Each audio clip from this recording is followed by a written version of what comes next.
So I had the brilliant idea of letting my friend Andrea pick my TBR for April.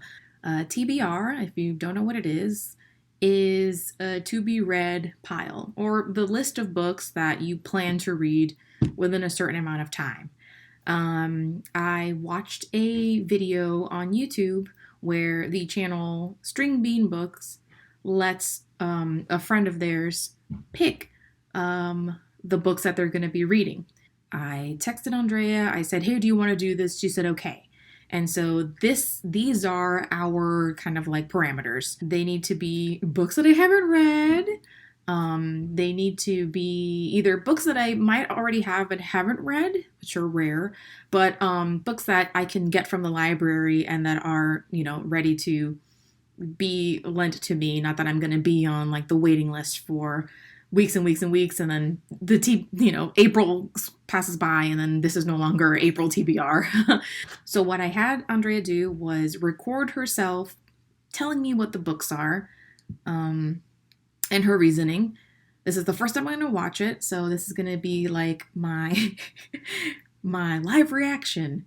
And yeah, we'll see what she picked for me. My predictions are it's probably going to be a lot of literary fiction, stuff that could potentially make me cry, and obviously stuff that she's probably told me to read, but I just for some reason have, shuffled it over and over again to read stuff that I want to read.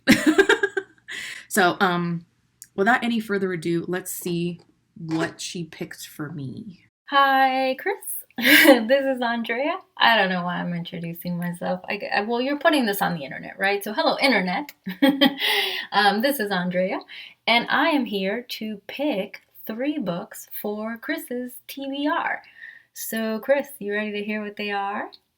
I'm so excited. Listen, Kris never reads the books that I tell her to read, and she has never let me pick her TBR before, so this is kind of a big moment for me. Okay, so book number 1, I picked Palimpsest, Documents from a Korean Adoption. And Kris is probably not surprised because I have been telling her to read this book ever since I read it. And actually, it was one of my top 10 books of the year, which you would think would make her pick it up. But alas. So, reasons why I think she's going to love this.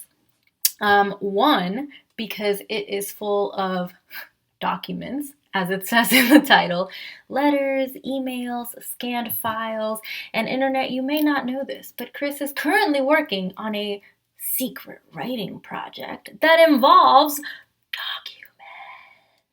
So I thought that she might be into this book. But actually, I told her to read that before she even started writing that project, just because it's a good book. But now I'm going to use it as my reason, and there will just be 2 reasons, a past reason and a future reason. So that's book number 1. It is a graphic novel for adults. So yeah. Are you going to edit this? I hope you edit this because there may be a lot of pauses where I don't know what to say. Okay, book number 2. You may be surprised to hear this, but it is a romance. What?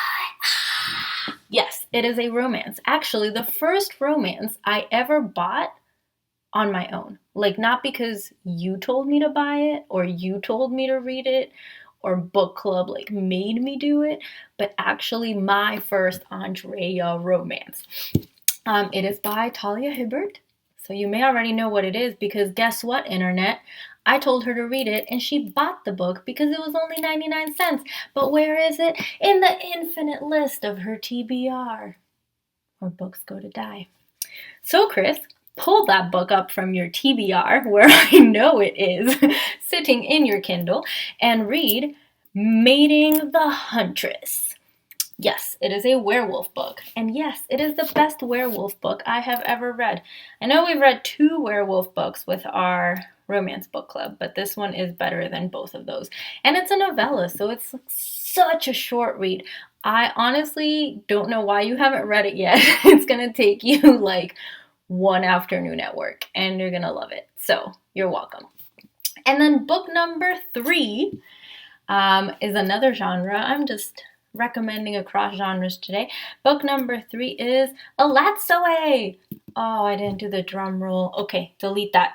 Book number 3 is A Lat's Away. I'm sure you remember me talking about it because when I started it, I was at your house and I said, oh, hey, Kris, I'm 5 pages into this book and I really think you would love it. And you said, oh, yeah, I'm going to read it. But has she read it, Internet? No, of course not.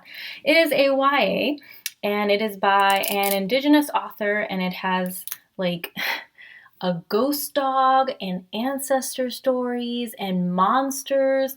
So basically like everything that you love. Oh, and the main character is Ace as well. So again, not sure why you've ignored my recommendation for so long, but you will have to read it now because you made the rules and I'm just following them and now you're going to follow them too. So those are your 3 books. You have an adult graphic novel, you have an adult romance, and you have a YA speculative fiction. I don't know if I would call it fantasy necessarily, but it is very exciting. And I think you're going to love all 3. So yeah, enjoy. Okay, that's it. The end. What? Well, that's not what I was expecting. I'm actually, not that I wasn't excited. I knew that I was going to enjoy whatever she picked, but I definitely thought there were going to be some heavier books in the list. So I'm pumped. I'm super excited. We'll see. Yeah, I guess we'll see.